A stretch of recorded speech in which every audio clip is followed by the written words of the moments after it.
Welcome to Journey with the Jays. Jake, Spencer, and John. JB is not here this week. He was under the weather, so shout out to JB. Hope you're feeling well, a little bit better, buddy.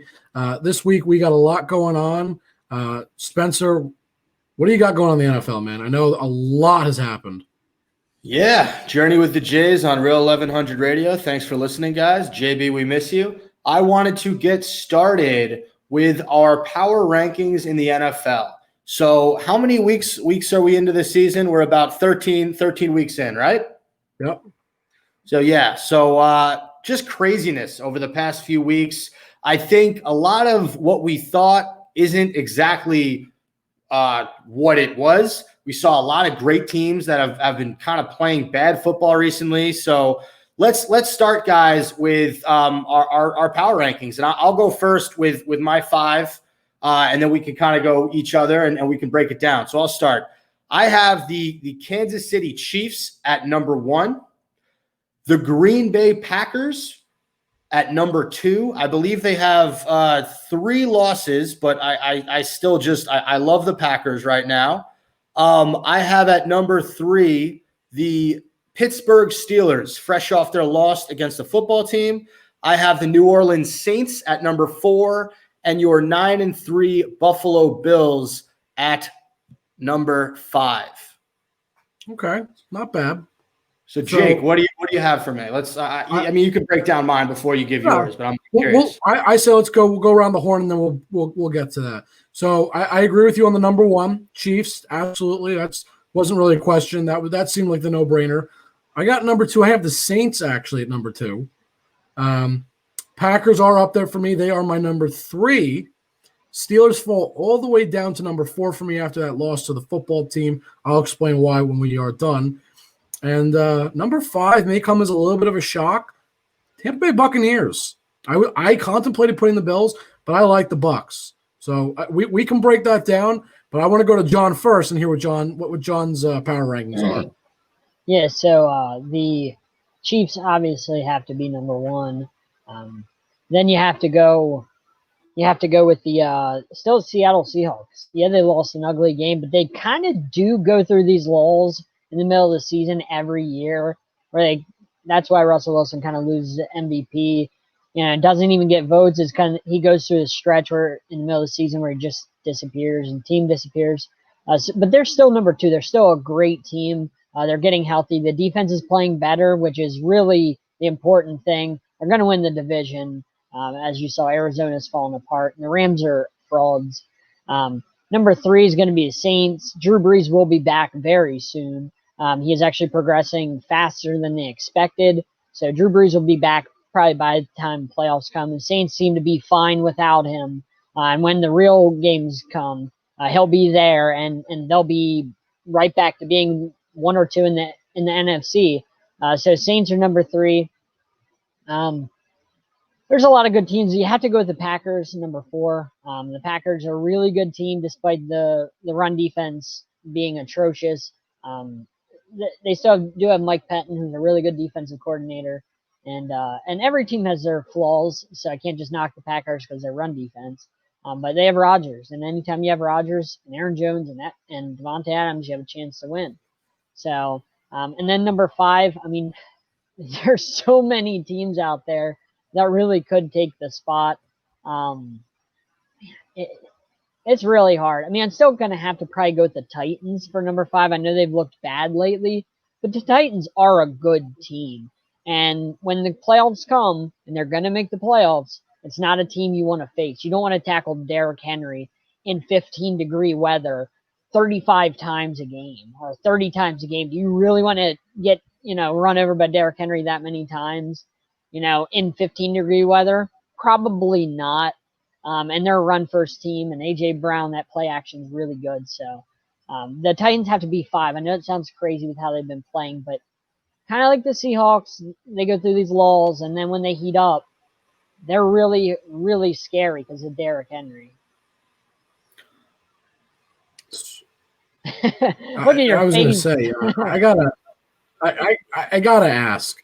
John, I believe you said Seahawks were number 2 for you, yes. Correct? That's what you said? Yep. So I just want to know, how is it that you're putting them ahead of the Saints or the Packers, really. I mean, after that loss, I mean, weren't you a Did the little bit Saints- like What have the Well, Saints taking out- besides beating the Bucks? What have the Saints proved to you lately? They beat the Well, they beat the Falcons, the quarterbackless Broncos, and then the Falcons again in their last 3 games. They haven't. Taysom Hill hasn't proved anything at all. There's been nothing from Taysom Hill yet. He hasn't faced any good defenses, so we don't know if Breeze doesn't come back. We don't know what Hill is. We have no idea. He hasn't faced a real team. Quarterbackless Broncos and 2 Falcons games.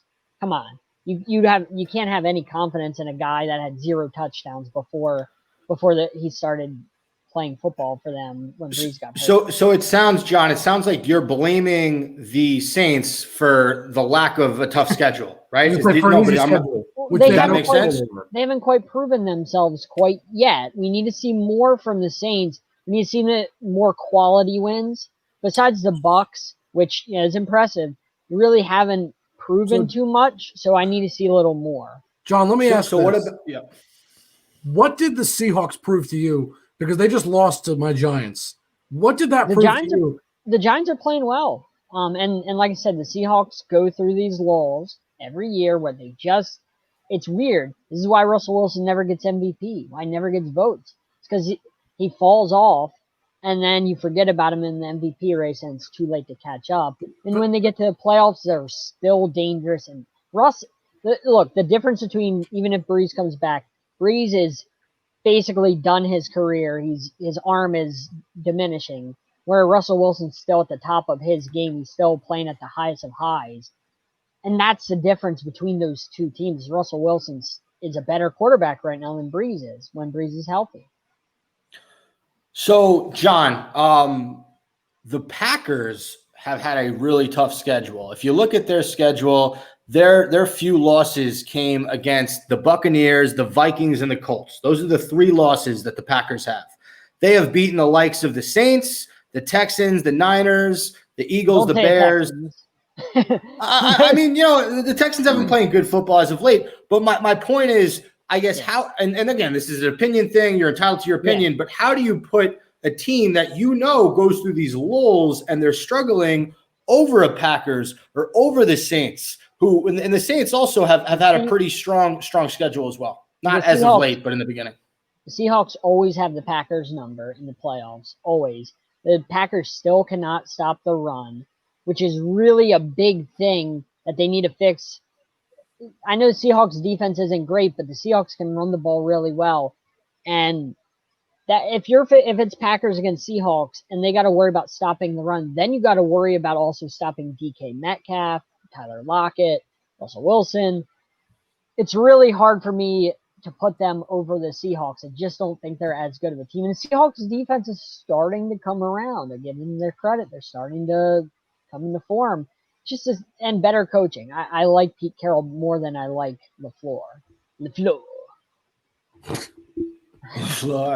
Now, Jake, I can't let you off the hook right now because you had the Buccaneers as your number 5 team. Ooh. The Bucs are 7-5. I mean, here's the thing. Here's what you have going for you, Jake. The Bucs have played a very tough schedule, along with the Saints, John. Those 2 teams have not played a lot of bad teams. And the 5 losses that the Bucs have, the Saints, excusable. The Saints, again, you can't get swept by a division opponent. So one of those losses is inexcusable. The Rams, good football team. The Chiefs, good football team. The one reason I would not put the Buccaneers in the top 5 NFL teams right now, that loss to the Bears in week 5 on Thursday Night Football, that was a bad look for Tom Brady. Down, I forget what down it is. He didn't know, and guess what? He lost to a guy who lost his starting job to Mitch Trubisky. And they almost lost. They almost lost to the Giants on Monday Night Football. They almost lost that game, and the Giants weren't even playing that good. We've seen the best of the Buccaneers in a few games, right? Their wins over the Panthers, where they put up 31, they put up 38 against the Chargers, and when they demolished the Packers, Jake, you could have made a case that the Bucs were a top 5 team in football. But in the past 1, 2, 3, 4, 5, 6 weeks, they're 3-3. Let's give him his chance to defend himself. We didn't give him a chance to defend himself. It's okay. No, I absolutely will, John. I absolutely will. But this 38-3 loss to the Saints, that hurt me. And I'm just those are some of the. I just wanted to get that out there. Those are some of the reasons why I cannot see the Bucks in the top 5. I got one name to start with. His name is Tom Bleepin Brady. As Spenser put it so eloquently before. He put that on another episode, and you said that. That is exactly one of the reasons that I immediately say you can't discount them. It's Tom Brady. All right, look, I don't like him as much as the next guy. I think we can all sit here and agree we all can't stand him. But we also can all sit here and know that Tom Brady is one of, if not the greatest quarterback we've ever seen, at least in terms of, basically a full career. I mean, personally, I think, he will be surpassed one day probably by Patrick Mahomes with the way that guy's playing. But right now, basically a full career, he's arguably the best quarterback, and he's unbelievable. So that's the first thing. And the second thing is they've played some solid teams. And here's the thing I want to keep in mind that you might not be necessarily thinking about. I looked up, okay, let's rank these teams in terms of offense and defense. Now, I understand that's not everything, but what are their team offense and team defense rankings? Team defense, they rank 11th. So they're above average defense. It's a solid defense. It's formidable. We've talked about how good that defense can be. And even though they may be struggling, their offense still ranks 6th. It's better than a team that I have on my list in the Steelers, okay? My point is this. They are still ranked in the top in those important categories. And, our team's going to go through lulls exactly like John said about the Seahawks, right? John, you have your Seahawks at number 2. Teams go through lulls. Guess what? Everybody does it. It happens. So if John can have the Seahawks at number 2 and they're going through a lull, I think I can have the Bucks. And the other thing is, they've lost to good teams. There's no doubt about it. You mentioned it. Chiefs and Saints twice. Okay, even if you lose to the Saints twice, fine. Okay, while that may not be necessarily excusable, you don't want to get swept, that's still 3 losses out of their 5, which is more than half of their losses to teams that are, one of them is the former Super Bowl champ. Both, all 3 of those losses come to a legitimate Super Bowl contender. I think that makes it, acceptable to have 5 losses at that point. When you're in that division and you have to play a team like the Saints, which I think the Saints are another great team, and that's why they're ranked so highly on my list. In terms of offense, the Saints are one of the best in the whole league. They're number 5. That's what they rank. And defense, the Saints are actually a lot better than some people are giving them credit for. They rank at number 4.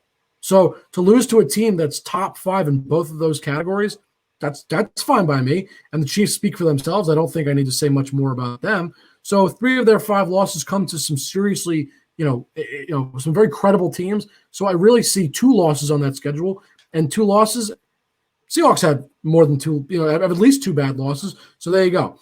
For me to round them out at the top, if they didn't have Tom Brady, they wouldn't be in my top 5. But for me, pushes them just over the edge that I can trust them to be in my top 5. It was close between them and the Bills. The Bills were right there trying to take that spot. But Tom Brady, I have to give it to him. So I wanted to add something fun, because the Saints are currently, I believe, the 1 seed in the NFC. If they drop to the 2 seed, do you know who they would play right now? I'm going to guess. The Bucks? I'm going to guess. They would play the Bucks. The Minnesota Vikings. Oh. The Minnesota Vikings are the 7th seed. And if they play the Minnesota Vikings, the team that has beat them, Minneapolis Miracle, and they beat them last year with that game-winning Kyle Rudolph touchdown. The Minnesota Vikings are hanging out right there waiting to knock the Saints right out of the playoffs. I'm just saying, if the Saints fall a little bit, they might have to play the Vikings again. And whether it's in Minneapolis, whether it's in New Orleans, it doesn't matter. They can't beat the Vikings. No matter how bad the Vikings are, they can't beat them. So I just thought that was fun to mention. They're lurking at that 7th spot. They took over the Cardinals, knocked the Cardinals out of the playoffs. Jake, I guess you had the Bills pretty high on your list. John, did you have any problem with me ranking the Bills 5 in my power rankings? The Bills have played really, really well. They're not losing, which as a Dolphins fan, I'm like, come on, lose a game already. We need to catch you. And they just won't lose. I thought they were going to lose last night to the Niners. I really had the Niners picked to win that game. I thought it was prime game for an upset. And the Bills just keep winning. So I have no problem with that. No problem at all. They deserve to be there. I think there's one team we're all forgetting to talk about that should be considered in our top 5, and that's the New York Football Giants. I mean, how are we forgetting about a team that just beat Seattle, kept up with the Bucks? I can make a case. If we're going to go that's hard because Washington lost to the Giants twice, but they just went and beat the 11-0 Steelers. So we don't know anything about anything. Two teams that weren't mentioned that sit at 8-4, the Los Angeles Rams. I don't think anybody had them in the top 5. Fraud. I mean, they've been playing great. And then also you have the Miami Dolphins, John's Fins. Could be frauds. Could be frauds. We'll see how they match up against Kansas City. I don't expect a win, but if they can handle their own, if they can hold their own, for the most part in that game, then, but still the jury's out on the offense. The defense and special teams, you know what they are, but the offensive jury's still out. The run game is the worst in the league, basically. So, and when you get to January, you got to be able to run the ball. So, they could be just like the Rams, frauds. We don't know yet. We don't know anything about anything. I have no idea. We think we know, but we don't. I'm kind of with you on that, John. The defense is awesome. I've talked about them extensively on this show. I think I've talked about them definitely on our NFL Sunday show. I've talked extensively about them, and I really love that defense, and I've had to give them the credit. I'm just worried about the offense. Tua Tagovailoa. He played well against the Bengals for the most part, but the offense still has a lot of work to do. He's more of a game manager right now, for the most part. And it's not to disrespect Tua, because I do think he's got a bright future in this league. But the way he's been used for the most part in his games, he really hasn't been, go out there and score 40 points for us, kind of like a Patrick Mahomes or Russell Wilson or an Aaron Rodgers. Tua. It's the run game has to get going, and it's basically they have the worst. The Dolphins have the worst yards per carry in the entire NFL. The worst, the lowest. That's got to get better. It's not on Tua. No, I don't mean to blame Tua. I just wanted to say, that's something to pay attention to when you're looking at a team. The whole team has to be great, and the offense is run by the quarterback, obviously. And when your quarterback is basically a game manager at this point, at least, they're gonna kind of reflects on. They're gonna play Kansas City. They're gonna play at home against the Patriots. The Patriots defense is playing really well. They're going to go to Las Vegas after that. Then they're going to go to Buffalo. They're really going to have to show what they're made of in these next 4 games, because those are all teams fighting for the playoffs. As crazy as it is. All right, guys, I want to get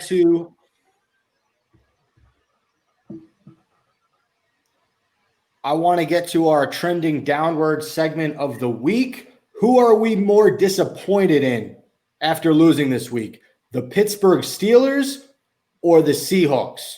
John, let's start with you. It has to be the Seahawks. If Daniel Jones was in, it wouldn't be as bad, but Colt McCoy was in. He threw basically 100 yards. This should have been a game that the Seahawks easily won. I get the Giants' defense playing well, but Colt McCoy's in. It's in Seattle. This is should have been a layup for the Seahawks, really. It doesn't matter how good your defense plays if you're the Giants. If the Seahawks put up 2 touchdowns, it's an easy win, because you put the Giants in a 14-point hole. Colt McCoy's not digging you out of that. Let's be honest. So it's a game the Seahawks should have walked all over the Giants, and they let them hang around just like the Dolphins-Broncos game. They let a team hang around that doesn't think that they can win, and then they start to get that confidence, and then they're like, hey, maybe we can do this. So, I mean, the Seahawks are my disappointing team for this past week. Just inexcusable loss. So here's what I will say. If you're looking at just pure record, it's obvious the Steelers is more disappointing. They're looking to go perfect. That makes it – everybody's talking about that. But I actually have to agree with John, because when you really think about it, here's the way I've looked at the Steelers all season. First of all, they didn't deserve to be 11-0 in the first place. I'm just going to put it out there. This might be controversial to some people. I don't think it's controversial to you guys that know football. It's just they didn't deserve it. Okay, they beat the Broncos by 5. Okay, they beat the Texans by 7. I want to name all the games that they won by a touchdown or less. Okay, they beat the Titans by 3, Ravens by 4 the first time, Cowboys by 5, Ravens by 5 again. Yeah, Ravens by 5 again, and then they lose. So they had 6 games. 6 games. they were up by 3 late in the game against the Philadelphia Eagles. Yes. So what my point is this: that's 6 games that they were within 7 points of losing. Like that was the score, that was the margin, and then they lose this game to Washington. And here's the thing: if you're a good team, you do not, if you're an undefeated team, you don't barely beat these kinds of teams. And there are some teams on that list that are excusable. The Titans, for example, excusable. Good game, good team, very good team. The game that's inexcusable to only win by like 7 is the Bill O'Brien still led Texans. That was the beginning of the season, week 3, before they got rid of him. After they got rid of him, it's a different story. They've been coached better. But in the first 3 weeks, you have 2 games with under a touchdown or less. That's inexcusable. There's no way around it. You can't have that if you're going to be, one of the best teams in the league. And so that's the thing. The Seahawks, A, John said it, they do this, they go through lulls, and B, more importantly, the record didn't precede them, and C, even more importantly, I think the Giants deserve some respect. Now, offensively, they don't deserve the respect that they get, that they might get for winning this game. They don't deserve any credit for that because it wasn't a good game. It's a bad Seattle defense. They did just enough to win. Colt McCoy did just enough. However, the Giants' defense is still good, but nonetheless, Seattle should have managed to win that game. Like, they should have found a way to win that game. It's an inexcusable win if you're Seattle, because you need to keep winning these games because it's so vital in that division to keep up, right? To keep winning, because one game could be the difference between the playoffs and not right now, really, in that division. And more importantly, it could be the difference between like a top 2 seed or a top, or like a bottom, 5 through 7. That's what could happen. That they could end up being a wild card with a loss like that. And so that's the thing. Did the Steelers need to win that game? No, didn't mean anything. It means nothing to them. Okay, they lose their perfect season. Okay, fine. Should they, should they be winning all 11 games? Should they be 12-0? No, because like I just highlighted, they weren't as good as their record shows. So for Seattle to lose that game, it hurts a lot more in a lot more ways. And truthfully, if you ask me, I think Pittsburgh should have at least 2 or 3 losses on this season with the way they played. They played on a competition, and this was just one of those games that they played down too long and didn't pick it up and didn't fix themselves and end up winning. I'm going to disagree with both of you. I think this was so much more disappointing if you're the Pittsburgh Steelers. You have a primetime game with the Buffalo Bills on December 13th, Sunday Night Football. That should have been like the undefeated, can they win, can they lose? Instead, you lose a trap game when you were up, I think, 17-0 to the Washington football team. You give up this huge lead, and you had 2 chances with the ball in the fourth quarter. Roethlisberger threw a pick, and then he threw an incomplete pass on 4th down. I think the Seahawks had a similar situation with the Giants, but, man, 19 points and 17 points in the last 2 games for the Pittsburgh Steelers. Their offense looks bad all of a sudden, and you have 3 out of your final 4 games remaining against really good teams, including the Browns, who are not too far behind in the division. So while I think that the loss for Seattle was disappointing, you should not lose to the Giants. Jake, I think a lot of the points you made about the Giants playing good football made it a slightly less disappointing loss. I don't think the football team is playing terrible football, but still, you're going to tell me that the Steelers should have lost to Alex Smith and scored 17 points against this team when you have Ben Roethlisberger, Chase Claypool, Juju Smith-Schuster, Deontay Johnson. Not to mention Gibson went out in the first quarter, didn't come back. Terry McLaurin had 2 catches, 14 yards all game, and they still found a way to win because Ben Roethlisberger coughed it up. He was bad. And Jake, you tell me that losing a game when you're 12-0 doesn't matter. You can't, no way. These guys want to go 16-0. At the end of the day, if they lose 1 game out of 13, that one loss is going to stick with them. I think this was a huge loss for the Steelers, and they got a doozy on their hands against Josh Allen and the Bills because they think they can beat anybody right now. All right. Look, I get that, but my thing is, like I said, the record is not indicative of the team that we saw. I think that's the biggest thing to keep in mind. Yes, they were 11-0, but I really don't think they deserve to be 11-0. And I actually, like I said, I think they should have probably 2 or 3 losses. So for them to lose that game was, I don't want to say not surprising, but I'm not like, oh my God, like I didn't see that coming. Like, you know what I mean? Like, it's not like earth-shattering to me that they lost because I saw them losing before the season ended, first of all. There was no question they were going to lose eventually. I knew it. And the truth is, I don't think that they deserved all the wins they had. So for me, it was really not if they're going to lose. It was a matter of when they would lose. That's why it's not that shocking to me. It's why it's not as big of a deal because they really deserve to have lost previously. Is it fair to say that the Steelers are the Bucks of the AFC? I mean, basically to me, if you look at the Steelers, they're a 7-5 team with an 11-1 record. They're basically like the Bucks to me, where they have an aging quarterback. The offense should be better. The defense is pretty good. Doesn't play elite all the time.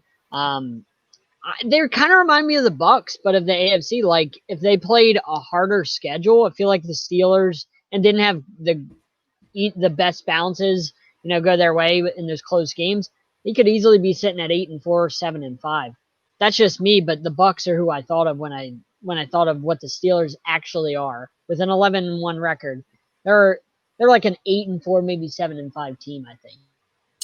I don't know if I would say necessarily that, but I do see what you're getting at. I don't think I would say they're the same because it's a little bit different situationally. I actually like the Bucks better, ironically. Like I understand I rank the Steelers higher just because that they have more wins, the defense is better, but they're I mean, there's a reason that they're 4-5. They're very close to me. Like that was not, that wasn't an accident. But I trust Tom Brady more. That's the big difference to me. Tom Brady aging is not like every other quarterback aging. You know what I mean? Like when he ages and he's getting worse, and I put quotes around that, it's not the same as Big Ben getting worse. Big Ben will not go down as one of the greatest, if not the greatest quarterback of all time. Tom Brady will. And Tom Brady at his decline is better than most quarterbacks ever will be. Like that's the way I see it. That's why I wouldn't compare them like that. I mean, Big Ben's decline. Okay. Nobody's really talking about it. Just saying. Everybody's talking about Breeze and Brady declining. Nobody's mentioning Roethlisberger declining. Just saying.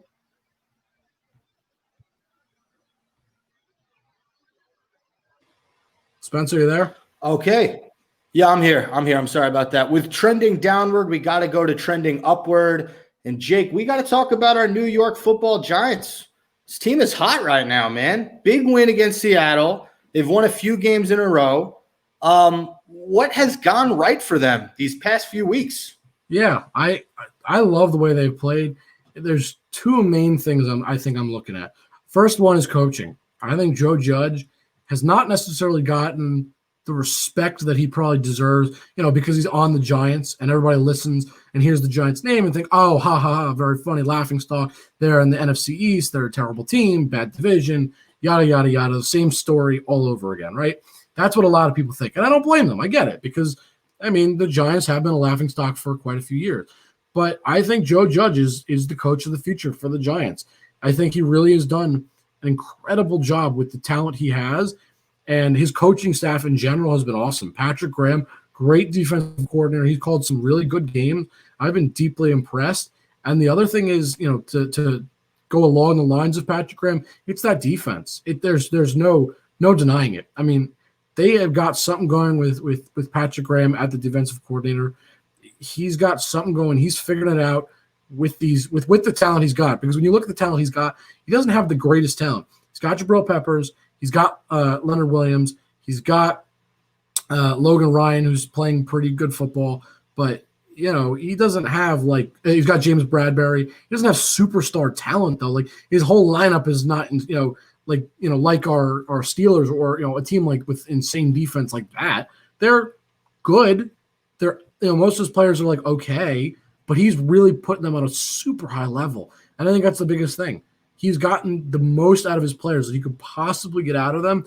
And because of that, they're playing better football. Their defense is carrying them, and there's no question about that. The offense is doing just enough when Daniel Jones is playing, not turning the football over anymore. He's had control of the ball. Giants offense in general is not turning the ball over. They're running the football efficiently with Wayne Gallman. But again, I really honestly think if I had to pinpoint it to one core thing, it's Joe Judge and his coaching staff, specifically Patrick Graham, getting the most out of that defense, especially because if you told me the Giants would be ranked at a top 10 defense because they are, at the moment at least, I would have said you're crazy. They're going to be terrible. But here we are in going into week 14 now, and wrapping up week 13, and they're top 10 defense, and that's the reason they're winning right now, and that they're trending upwards, and that they are first place in the NFC East. John, do you think that Joe Judge, if the Giants make the playoffs and the Dolphins make the playoffs, Judge deserves Coach of the Year over Brian Flores? No, I think the Coach of the Year is probably going to go to Kevin Stefanski in Cleveland because they're 9-3. He's a first-year head coach too. Remember, doing a lot better than Joe Judge. 2 games behind the Steelers in that division. They still get to play Steelers again, play Ravens again. So I'm not ready to say Joe Judge is going to win Coach of the Year, but he's played really well. I mean, he's coached really well, and he's gotten the best out of his guys lately. So I give him his credit. But Stefanski's probably going to win it because he's a first-year coach at 9-3, taking a team that we didn't think would get to this level, and they lost OBJ, and they've gotten even better. I mean, I don't believe in Baker, but he's probably going to win Coach of the Year. I agree with that. Yeah, no, and that was the other team that I actually had on. No, that was the other team I had on trending upward, was the Cleveland Browns. None of us thought of them in our top 5 power rankings. No, None of us did, but they're 9-3. There's a lot I need to see to. There's no way I put them in the top 5. Baker. Baker still has a lot to prove. Yeah. Too many question marks with Baker. I don't like it.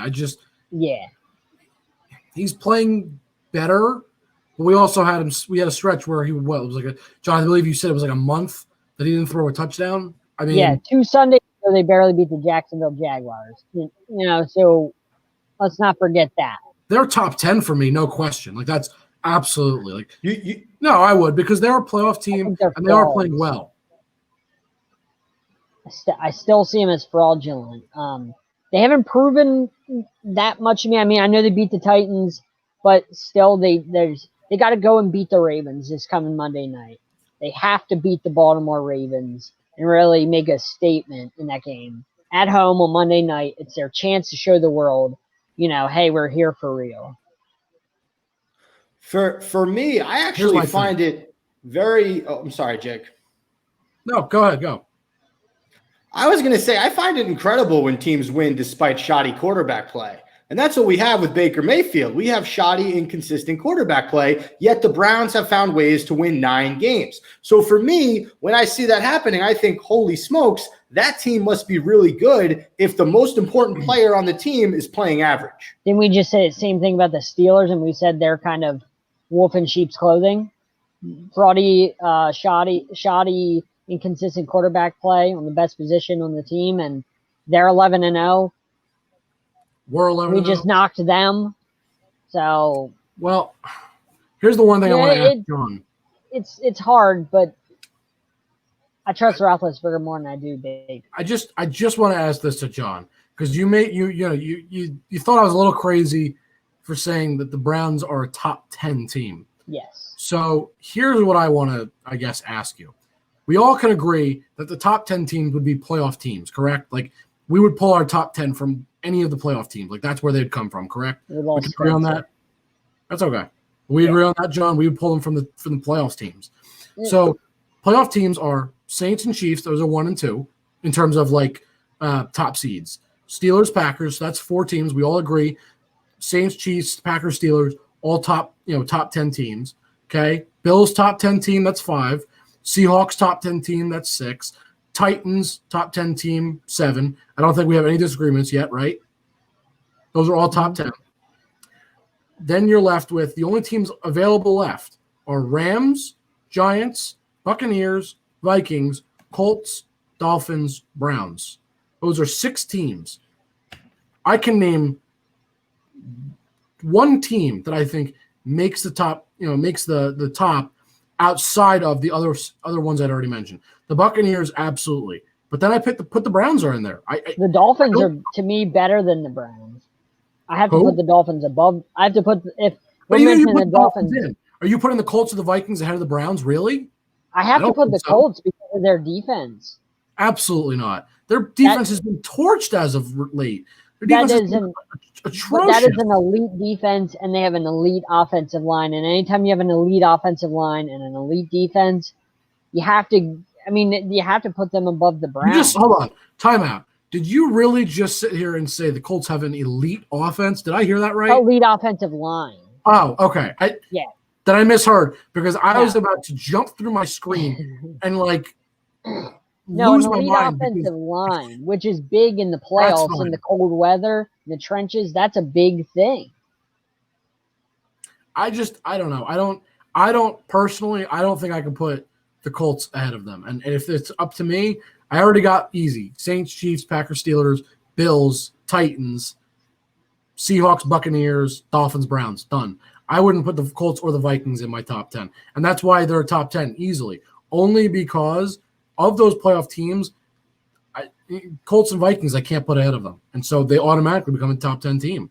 And I agree, it's close, but I prefer the offense of what we've seen from the Browns personally. Like that's where I get that. Like that offense is very good when it's clicking.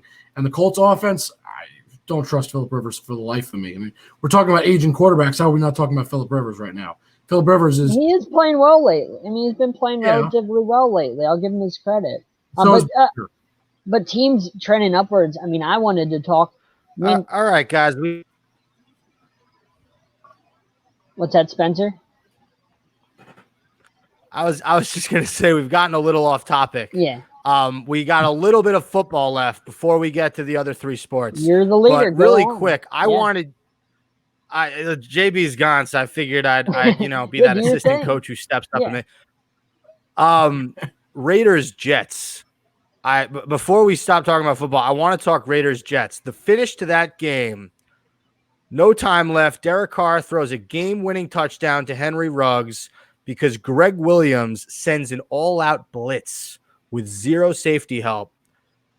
John, I want to start with you. Do you think something was a little bit fishy about that call? Do you think maybe the Jets, 100%. Were trying to lose that game? I don't think the players were. I think that I know Marcus May, the safety, actually was told to run that play for that play to happen, and he wanted to change the play, but he was not allowed to.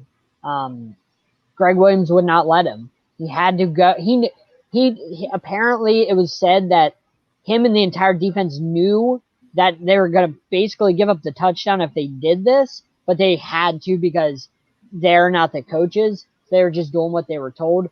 But it's not fair to Lamar Jackson, their rookie corner that got torched, and the guy that looks bad. It's not fair to him that he gave up that touchdown. It's not his fault when you send out an all-out blitz. And Henry Ruggs, who runs like a 4.2 or 4.3, Lamar Jackson is not going to keep up with him, the cornerback for the Jets. It's not fair to anybody on that defense that happened because Greg Williams doesn't have to live with what's going to happen to the Jets. When they go 0-16, he doesn't have to live with that because he's fired. Those players have to live with that the rest of their lives if they finish the season without a win. And that's not their fault that they lost that game. That is on Greg Williams. But the players are going to suffer for the rest of their lives. Wherever they go, they'll be asked about 0-16. It never goes away. I will say, a little bit fishy, but at the same time... It was definitely... But hold on. At the same time, that seems to be the identity of Greg Williams. Like, I'm just going to go out doing what I do, and if you don't like it, piss off. That's a nice way to say it. Like, I don't care what you think. I'm just going to call the way I want to call it. But he's And been if a you don't coach like it, for too bad. 30. He's been a coach for 30 years. Right. You're telling me he doesn't know situational football? Hey, last No, I play don't of the think it's game, that. let's play prevent defense because hey, let's win the game. I All we think got it's to just- do is give you the underneath and we win the game. I think He's it's just been who coaching for Greg 30 Williams is. years. I think that's just who he is, though. He's going to go with what he wants to do, and if you don't like it, that's the end of it. He doesn't care. Like that's just the kind of guy he seems to be. I watched enough Jets football, being in the area, and I hate. And how to does say Adam Gase not step in and say, "Hey, man, like we're gonna lose this game if you call an all-out He's Adam blitz"? Gase. He shouldn't have a I'm job the either. coach. I'm the That's a whole coach. other I'm point. stepping in. We're not calling an all-out blitz to lose the game. He's Adam Gase and shouldn't have a job. That's a whole other issue in and of itself.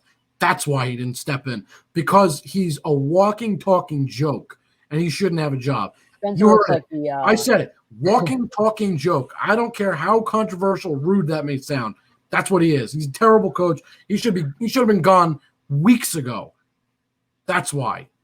I'll tell you guys this. I have seen on Twitter, Jets fans are praising Greg Williams. They're saying, thank you, Greg, for losing us that game. We now can take the number 1 pick next year. We're going to finish 0-16. You will never have to pay for another drink in New York City again, Greg Williams. You got fired, so this franchise can live on. You can get Trevor Lawrence all you want. You can get whoever you want. But 0-16 never, ever, ever goes away. And that is a blemish you never want. That's the Browns. That's the Lions. I don't care who you're getting in the draft. That is not something you ever want to have attached to you. And they'll forever be linked to that. Do you think that Woody and Chris Johnson care about that, or do you think they'd rather take Trevor Lawrence? I think they want Lawrence, but they also, they don't want to go defeated. I don't think those guys have any pride in the football team they own. I don't think at all. I think it's really, let's just get the guy we want to get and be done with it. I mean, look, the Jets going 0-16 is the ultimate Jets thing to do. The Jets are like the Jets and the Browns. Before the Browns are going 9-3. They're having a great season. They were the 2 biggest laughing stock teams probably in the whole league, and the Jets are just continuing to do what the Jets always do. But if they win 1 game, then they're tied with the Jags. And then you don't got to win a game the rest of the year. Throw every game the rest of the year. Jags have been playing pretty decent lately. They almost beat the Browns. They almost beat the Vikings. They've been playing pretty decent with Mike Glennon, and so they might run into another win. Here's the thing. If you can guarantee you get the first overall pick, why wouldn't you?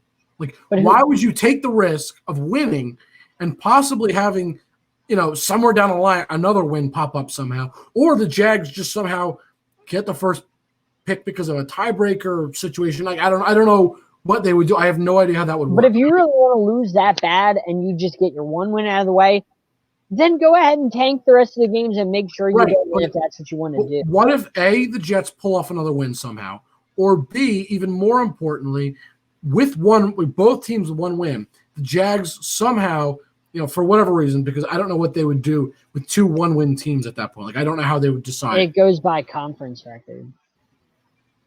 Okay, so guess what? Let's just say somehow the Jags then get it because they both get 1 win. Jets fans and the Jets are pissed because they handed over the number 1 pick all because they wanted to save face and win 1 game. Honestly, if I'm the Jets, I say screw it. If I can guarantee the number 1 overall pick by not winning any games, that's the easiest way to do it. Just do it. I don't think it's going to help them getting Trevor Lawrence. However, if I'm the Jets organization, which is what they want to do clearly, why try and win? Why not just say, screw it? You know what? Let's just lose out, and who cares?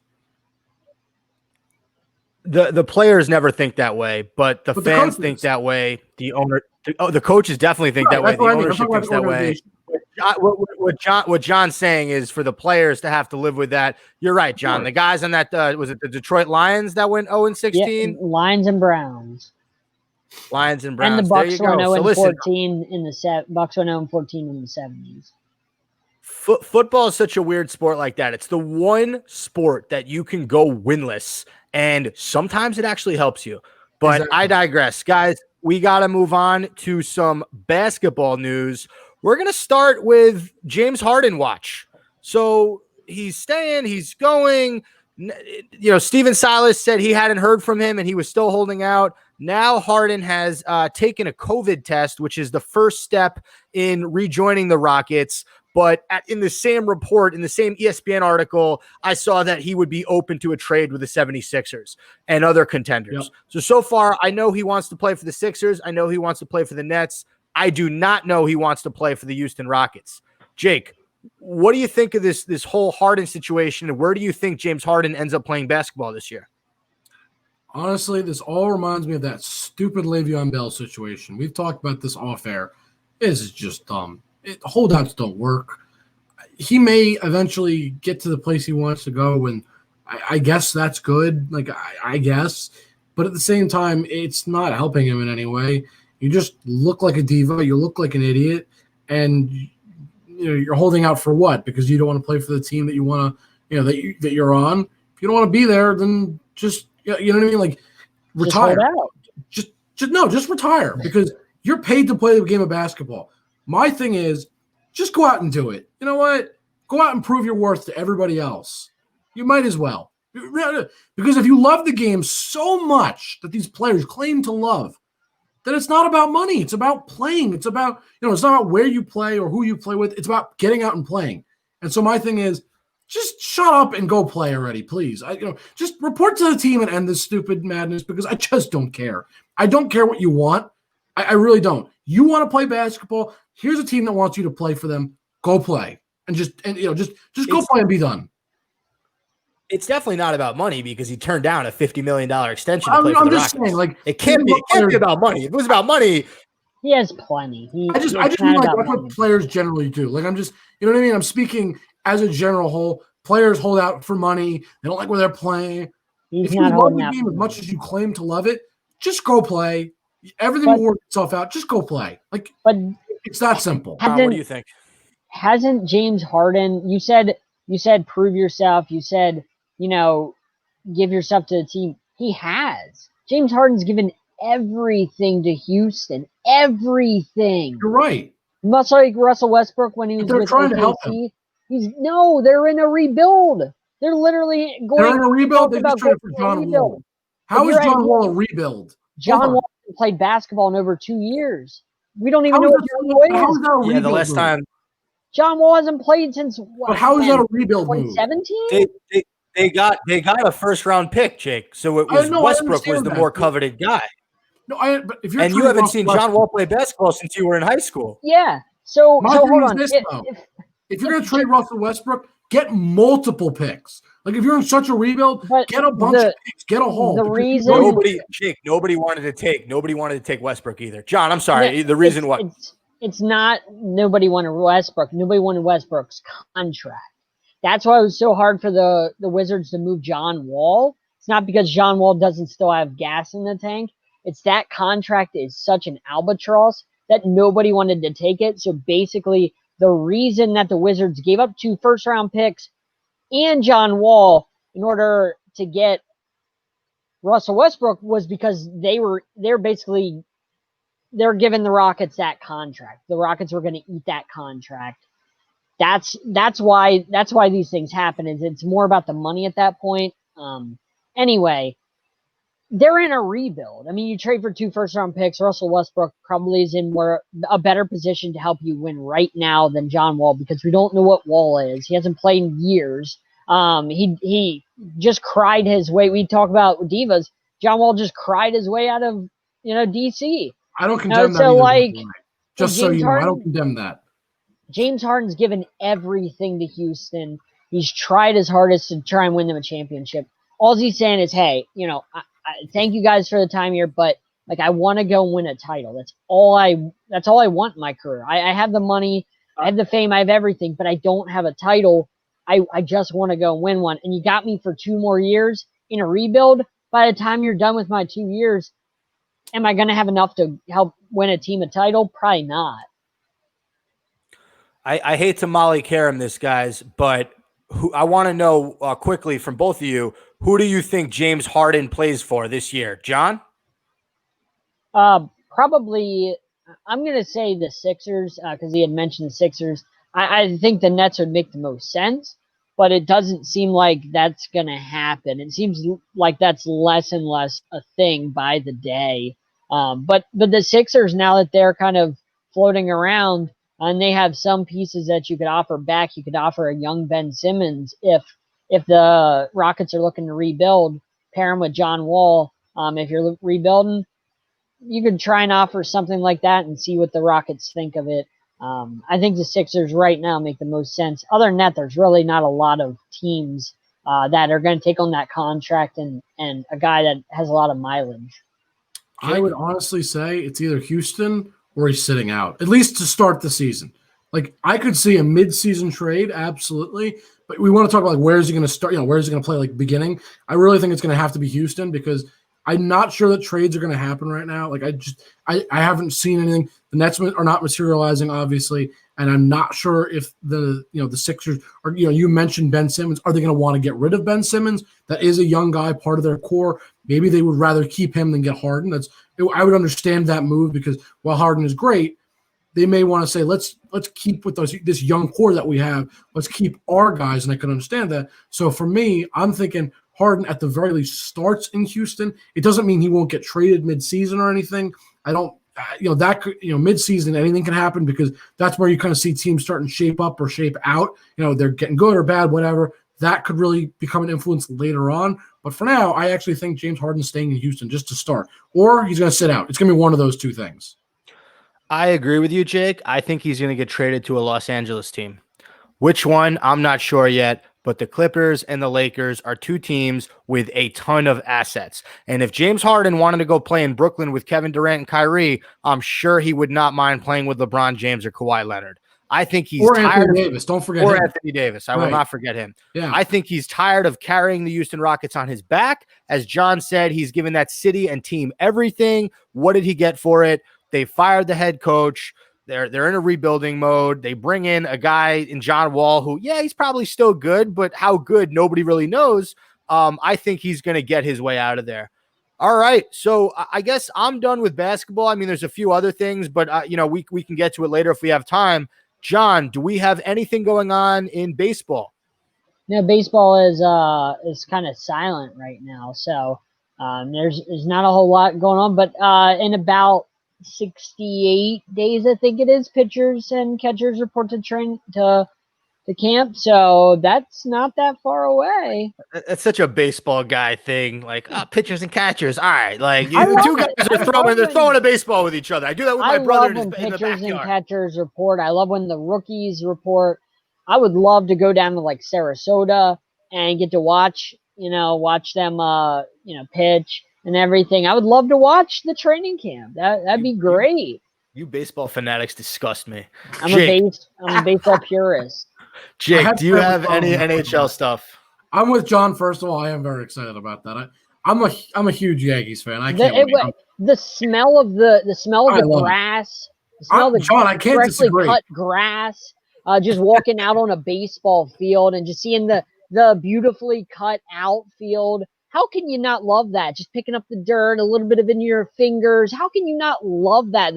The sound of the bat hitting the ball, the ball hitting the mitt. I love having a catch. You're misreading what I'm saying. I love baseball. I love being on a field. What I don't care about is a bunch of guys in their 20s and 30s, 20 miles away from me having a catch. I don't care as much about that. But symbolizes that baseball is right there. That spring training is right there, and it's a month away. It symbolizes that baseball is a month away. I don't need pitchers and catchers to tell me when baseball starts. I know when baseball starts, John. I have a computer. When that happens and football is over, the Super Bowl is over by the time they report, we have nothing going on in sports. Hey, it's called depression, John. In February, sports are kind of dead. It's the NBA, and it's depression. After football, every single sports fan goes into that deep depression. Hold on. Are we all just going to forget about the NHL? Are we just like... Yes, we are. February, there's nothing going on. The NHL... After the Super Bowl. Well, clearly you just don't watch hockey because there actually is hockey news that I was just about to get to. This is a perfect segue. NHL is looking to start as soon as January 13th and get a 56-game schedule in. So... this is not official. Sides still have to talk about it. There's still a lot to be planned, of course. Gary Bettman, if you're listening, clearly we got the good inside stuff on you. So you might as well just listen to me right now and say, just get it done, please. Please, for the sake of all our hockey fans out there, please, I'm begging you, just get it done. Get things started, but middle of the new year. Give us something. So as John and Spencer are all worried about, we don't have nothing, we don't have a blank slate during the time of the end of the Super Bowl and before baseball starts. Because if we have this, we will have something to watch. And the thing I'm sure we're not allowed to mention the the actual name of college basketball's big thing going on in March. So right before when that typically happens, because it probably won't happen because of COVID, I'm guessing, but right before that happens in March, that from once the Super Bowl ends, we really don't have anything until that comes along. So that period is kind of like a dead zone for sports fans because there's really nothing going on. The middle of the season for basketball and hockey is kind of like going through the motions. At that point, it's kind of going through the motions. Even a month in, you're kind of like, okay, the season started, and you just kind of forget about it until a couple months later. So it's a dead zone at that point. That's just how I feel, and I kind of am a depressed sports fan when the Super Bowl ends. Until March comes and we get the scouting combine. Oh my God. All right. That does it for this week with Journey with the Jays. Thanks to the Heater app.